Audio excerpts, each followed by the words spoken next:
Hello student, आज के इस सेशन में बात होगी। देखो, हाइब्रिडाइजेशन ही टॉपिक होगा। ठीक है ना, दो टॉपिक हो गए थे। एक आपका हाइब्रिडाइजेशन में टॉपिक हुआ था क्या होता है, उसके एम हो गए थे।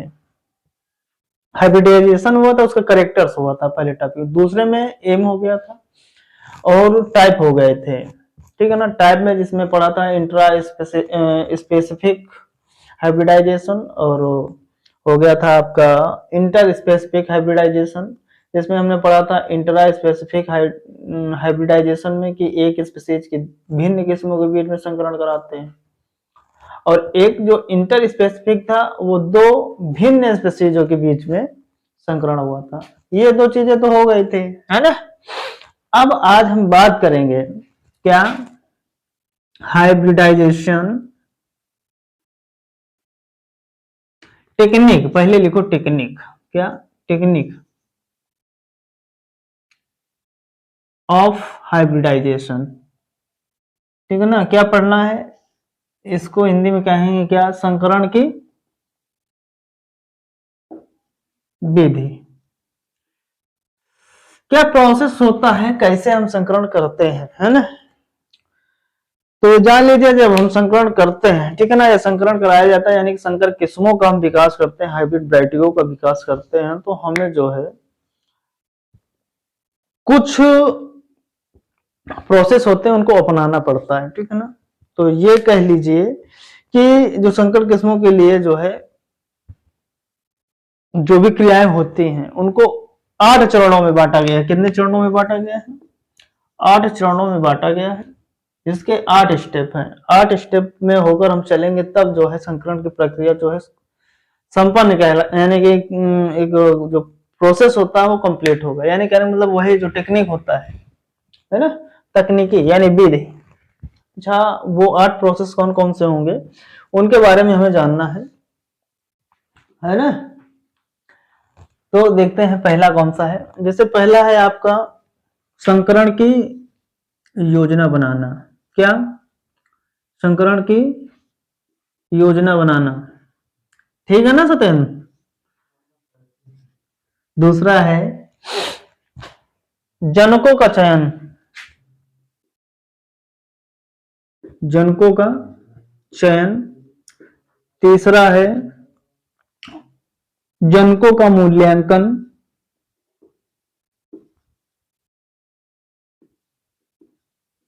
चौथा है विपुंसन। पांचवा है थैली लगाना। थैली लगाने का मतलब समझ गए ना योगेन। और छठवा है टैग लगाना। क्या लगाना? टैग लगाना। सातवां है परागण। क्लियर? आठवां है F1 बीजों का गुणन एवं भंडारण। ठीक है ना। तो 8 चरण हो गए। कितने चरण हो गए? 8 चरण हो गए। पहला है संकरण की योजना बनाना। दूसरा है जनकों का चयन। तीसरा है जनकों का मूल्यांकन। चौथा है विपुंसन। ठीक है। और पांचवा है थैली लगाना, जिसे बोलते हैं क्या, बैगिंग। इंग्लिश में बोलेंगे बैगिंग। फिर टैग लगाना, फिर है परागण, फिर है F1 बीजों का एकत्रित करना या गुणन करना, फिर भंडारण करना। अब चलो एक एक स्टेप की बात करते हैं, है ना। एक एक स्टेप की हम बात करेंगे। सबसे पहला स्टेप क्या है? संकरण की योजना बनाना। तो संकरण की योजना बनाने का मतलब ये है, सबसे पहले संकरण का जो मुख्य उद्देश्य होता है, समझिएगा। ठीक है ना, लिखने में बहुत सारा समय व्यर्थ होगा, समझ लीजिए केवल।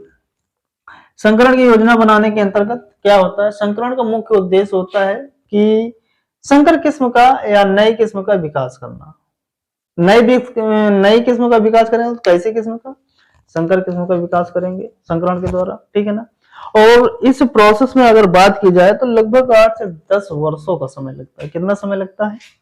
यानी कि 8 से 10 वर्षों का समय लगता है। अच्छा, योजना बनाने में ध्यान देने योग्य बात क्या होती है? जो ब्रीडर होता है, कौन होता है? ब्रीडर यानी प्रजनक।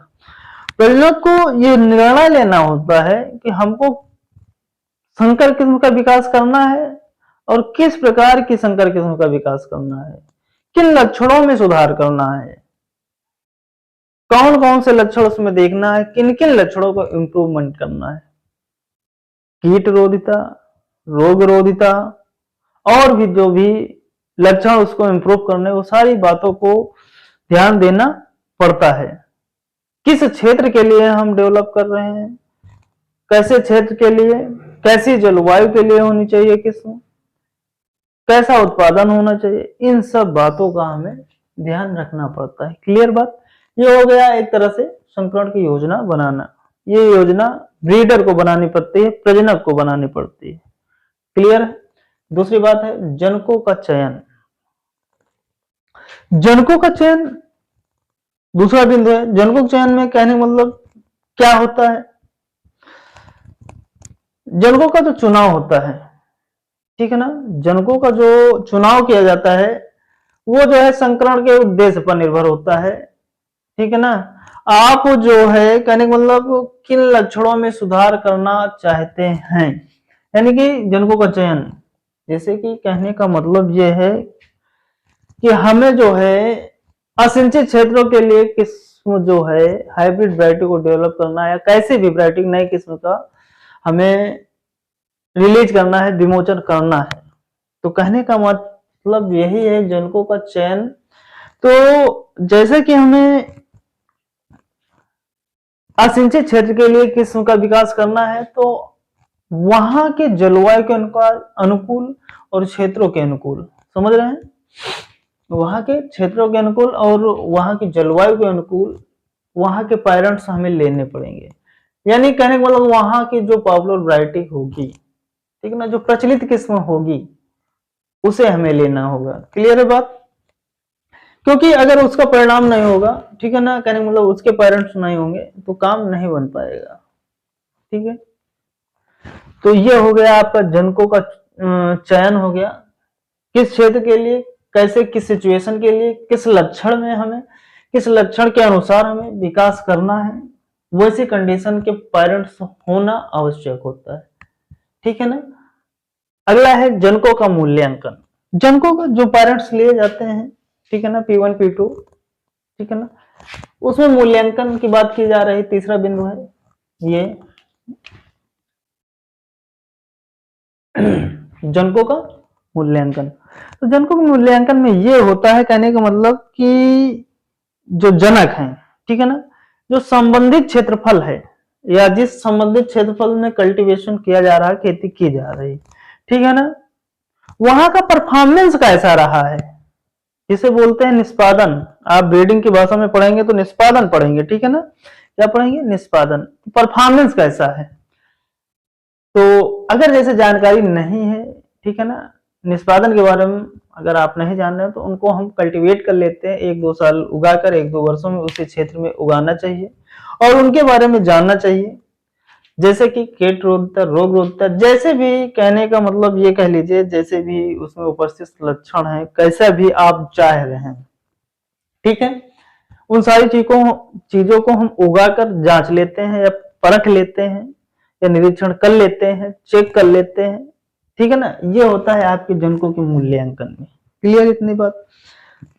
फिर अगली बात आती है आपका, देखो ऐसे ही ओरल चल रहा है, केवल जान लीजिए कि टेक्निक ऑफ हाइब्रिडाइजेशन में होता क्या है।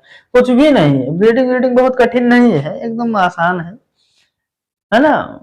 कहावत कही मानो मानो तो देव, नहीं तो पत्थर तो है ही, है ना। तो मानो तो काका सब कुछ है, नहीं तो कुछ नहीं है, कुछ नहीं है, एकदम सरल सब्जेक्ट है, कोई कठिन सब्जेक्ट। विपुंसन, अगला बिंदु आता है चौथा, विपुंसन। अब इसमें मेन बिंदु तो यही है, विपुंसन, जिसे बोलते हैं इमस्कुलेशन। बहुत सुना होगा इमस्कुलेशन, मोस्ट इंपॉर्टेंट क्वेश्चन, परीक्षा में छपने वाला क्वेश्चन है ना, ये पूछा ही पूछा जाएगा, उसमें दो राय नहीं है। या तो टिप्पणी में पूछ लिया जाएगा या तो फिर लांग में पूछ लिया जाएगा, है ना। तो विपुंसन क्या होता है, देखो विपुंसन जो है, समझिए विपुंसन क्या होता है।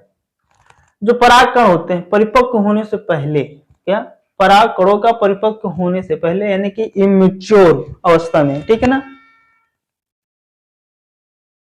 परागकणों के परिपक्व होने से पहले परागकोशों और पुंकेसरों, किससे, परागकोशों और पुंकेसरों को जो है निकालना या रिमूव कर देना, हटा देना या निर्जीव कर देना, ठीक है ना, स्त्री केसर को बिना कोई क्षति पहुंचाए, ठीक है ना, पुष्पों से, सीधी से एक लाइन में कह सकते हैं, पुष्पों से परागकणों को, परागकणों के पुंकेसरों को, ठीक है ना,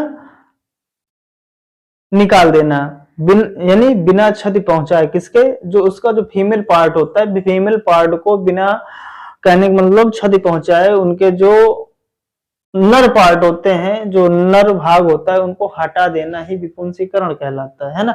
जैसे कि आप परिभाषा लिखना चाहते हैं तो ये लिख सकते हैं कि परागकणों के परिपक्व होने से पहले परागकोशों या पुंकेसरों को स्त्री केसर को बिना क्षति पहुंचाए, ठीक है, किसी फूल से नर भाग को रिमूव कर देना या हटा देना, रिमूव कर देना या हटा देना ही क्या कहलाता है, विपुंसन कहलाता है, इमस्कुलेशन कहलाता है, विपुंसीकरण कहलाता है। ये क्यों किया जाता है, क्या उद्देश्य होता है, तो स्वपरागण को रोकना होता है। क्या होता है, स्वपरागण को रोकना होता है। इसका उद्देश्य की अगर बात की जाए कि मस्कुलेशन क्यों किया जाता है, तो स्वपरागण को रोकने के लिए किया जाता है, ठीक है, इतनी बात तो समझ गए होंगे। तो यही था। अब बात करते हैं, इसमें बात होगी इसमें विपुंसन में, तो विपुंसन की जो विधियां होती हैं कितने तरीके से करते हैं, तो 3-4 मेथड है जो कि कॉमनली यूज किए जाते हैं, देखते हैं कौन कौन से हैं विपुंसन में। देखिए, एक तो हो गया हस्त विधि, कौन सी विधि, हस्त विपुंसन, एक हो गया आपका हस्त विपुंसन, ठीक है। दूसरा हो गया चूसण विधि, जिसे बोलते हैं सक्शन मेथड, दूसरा हो गया चूसण विधि। तीसरा हो गया गर्म जल द्वारा, क्यों योगेंद्र, गर्म जल द्वारा। और तीसरा हो गया एल्कोहल द्वारा। चौथा हो गया आपका शीत उपचारण।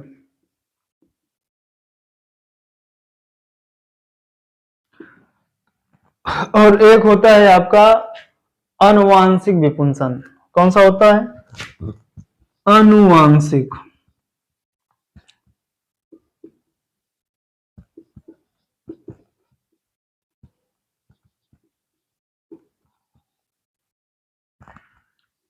ठीक है, ये किसके अंतर्गत आते हैं, ये जो है विपुंसन करने के मेथड्स हैं बाबूजी, ठीक है ना। हस्त विपुंसन, चूसण विधि, गर्म जल द्वारा, एल्कोहल द्वारा, शीत उपचारण, आनुवांशिक विपुंसन।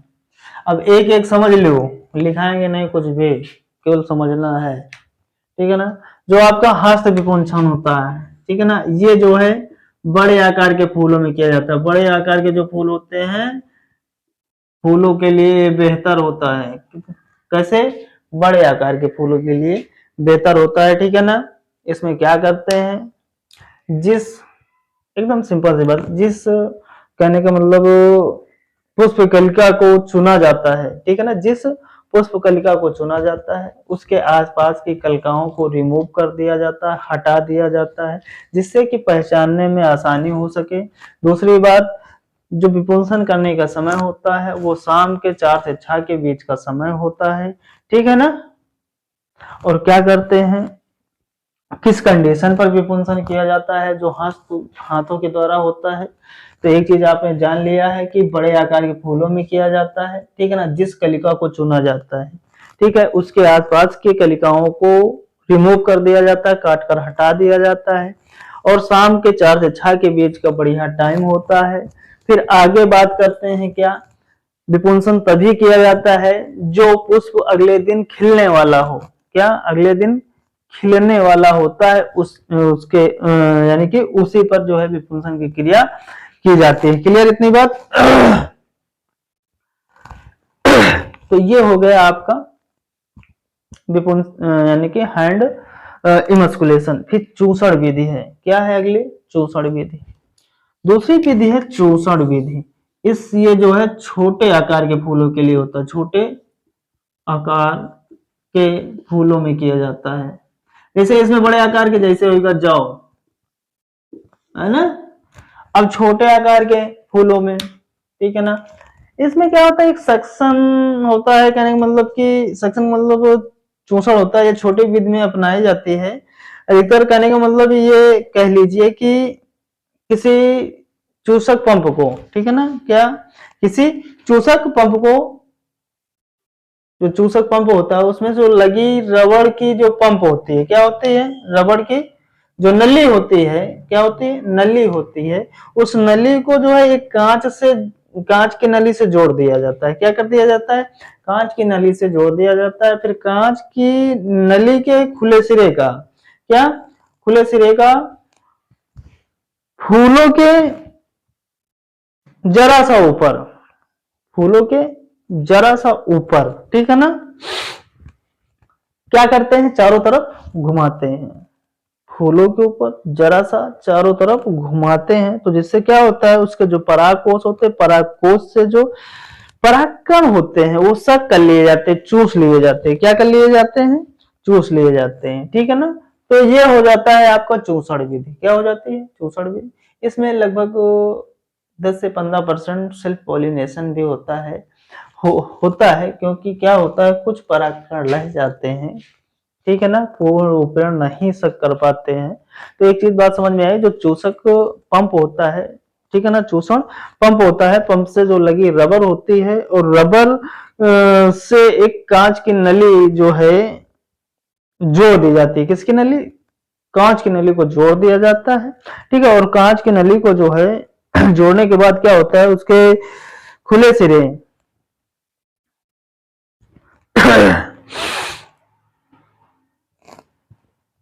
खुले सिरों को क्या करते हैं, जो पुष्प होता है पुष्प के ऊपर चारों तरफ घुमाते हैं। तो क्या होता है, जो परागकोश होता है, परागकोश में जो परागकण होते हैं उसके द्वारा सकर लिए जाते हैं, ठीक है ना। तो ये हो गया आपका चूसण विधि। फिर अगला मेथड है गर्म जल द्वारा, ठीक है ना, विपुंसीकरण।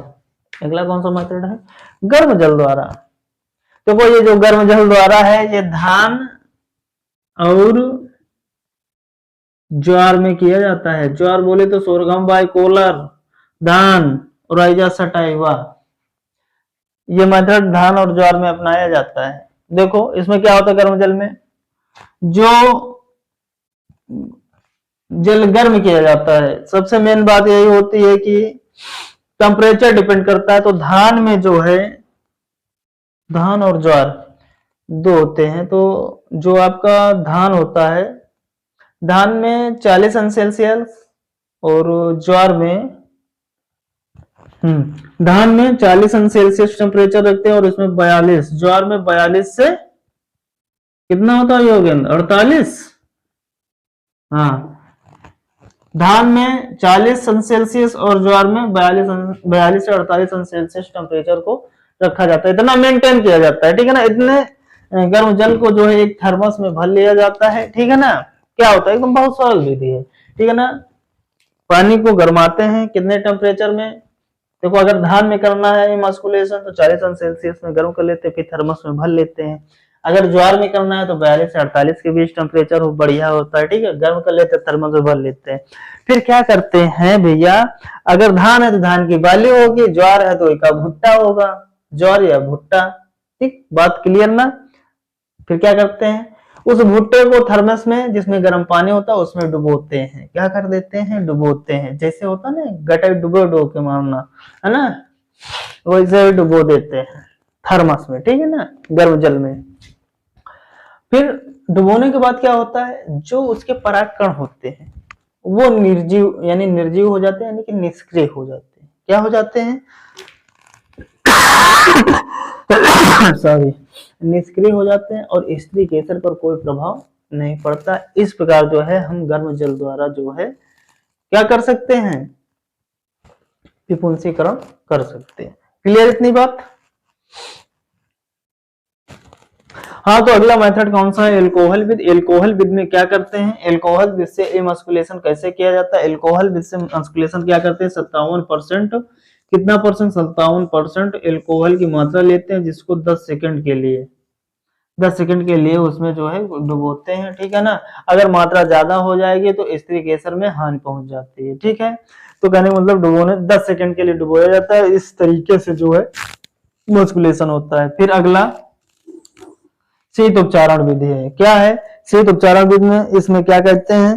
पौधों को 15 से लगभग 25 घंटों तक, ठीक है ना, 0 से लगभग 2 अंश सेल्सियस तक, जो कहने मतलब एक दिन मान लीजिए 24 से 25 घंटा, यानी 0 से 2 अंश सेल्सियस टेम्परेचर पर रखने पर जो परागकण क्या होते हैं? निर्जीव हो जाते हैं। शीत उपचारण में ये होता है, ठीक है ना। इस प्रकार जो है विपुंसीकरण किया जाता है।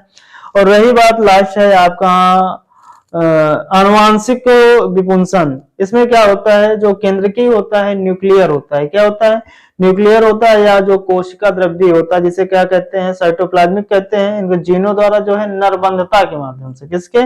नरबंधता जो है उत्पन्न की जाती है, किसके द्वारा? यानी कहने का मतलब आनुवांशिक विपुंसन में क्या होता है? जो केंद्रकीय होते हैं यानी कि न्यूक्लियर होते हैं और साइटोप्लाज्म होते हैं, इनके द्वारा जो है नरबंधता उत्पन्न की जाती है, ठीक है ना। किस लिए? संकर बीज उत्पादन के लिए। इस तरीके से इसमें जो है विपुंसीकरण होता है। आनुवांशिक विपुंसीकरण में क्या करते हैं? सीधी सी बात, दो बातें जानिए, न्यूक्लियर यानी केंद्रकीय और तथा आपका साइटोप्लाज्मिक के द्वारा जो है नरबंधता यानी कि मेल स्टेरिलिटी उत्पन्न की जाती है। मेल स्टेरिलिटी मतलब कि नरबंधता हो जाएगी तो स्वाभाविक सी बात है, स्त्री कैंसर तो सेफ ही हो जाएगा, है ना। तो ये होता है, ये मेथड्स थे, ठीक है। इसके अंतर्गत फिर आगे क्या है? थैली लगाना। क्या है अगला? थैली लगाना। थैली लगाना मतलब कि बैगिंग करना, जैसे कि पर परागण को रोकने के लिए क्या करेंगे हम?